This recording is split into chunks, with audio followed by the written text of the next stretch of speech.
Halo semuanya, kembali lagi bersama saya Adelia Trisesa Widiawari dengan NIM 2310913120012. Saya dari program studi Ilmu Keperawatan yang dimana saya membuat video ini bertujuan untuk melakukan penyajian lisan terhadap topik yang telah saya kembangkan, yang dimana pada beberapa minggu lalu saya telah melakukan atau telah mengerjakan pengembangan topik dari 6 tesis yang telah saya kerjakan.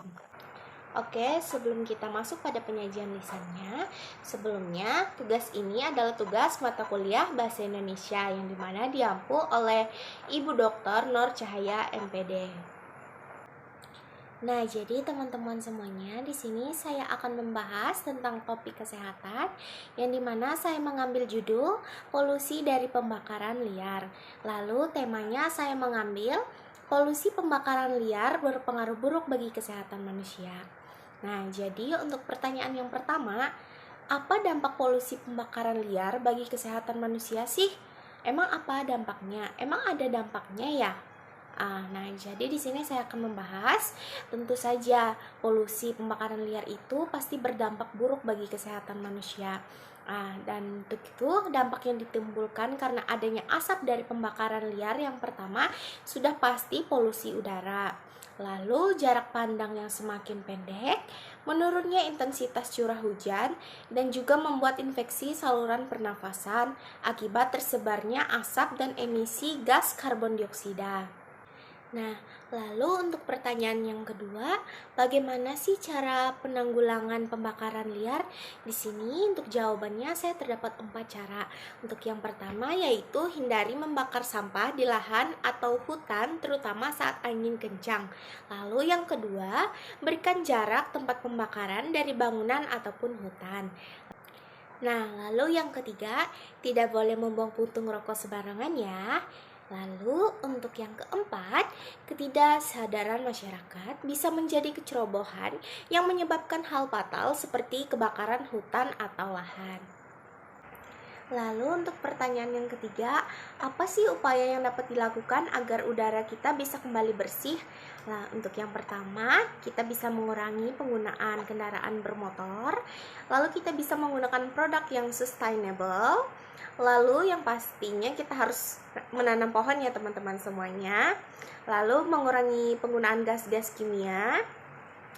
Lalu membangun cerobong asap yang tinggi pada pabrik-pabrik yang masih menggunakan pembakaran.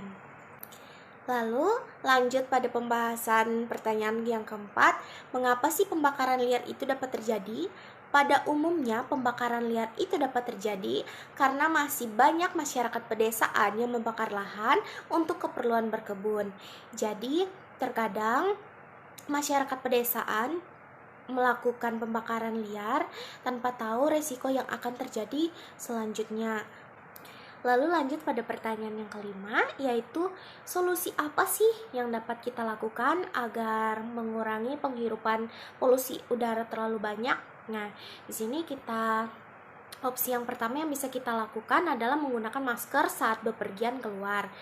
Intinya pada saat polusi udara itu berlangsung, kita harus banyak mengurangi aktivitas di luar ruangan agar tidak terlalu banyak menghirup polusi udara atau asap itu karena dapat mengganggu saluran pernafasan kita. Nah, sekarang kita lanjut pada pertanyaan yang terakhir atau pertanyaan yang keenam nih teman-teman. Nah, pada pertanyaan yang keenam ini, apa sih kandungan yang terdapat pada polusi pembakaran itu? Nah, di sini saya akan memberitahukan kepada teman-teman semua, kandungan yang terdapat pada polusi pembakaran itu antara lain adalah karbon monoksida atau CO, lalu ada sulfur dioksida atau SO2, lalu ada kandungan nitrogen dioksida atau NO2, dan ozon permukaan atau O3. Nah, teman-teman semuanya, itulah 6 penyajian topik singkat saya atau penyajian lisan dari saya yang telah saya kembangkan sebelumnya. Kiranya teman-teman semua yang menonton video ini dapat mengerti dan memahami penjelasan yang telah saya berikan. Terima kasih semuanya, sampai jumpa kembali.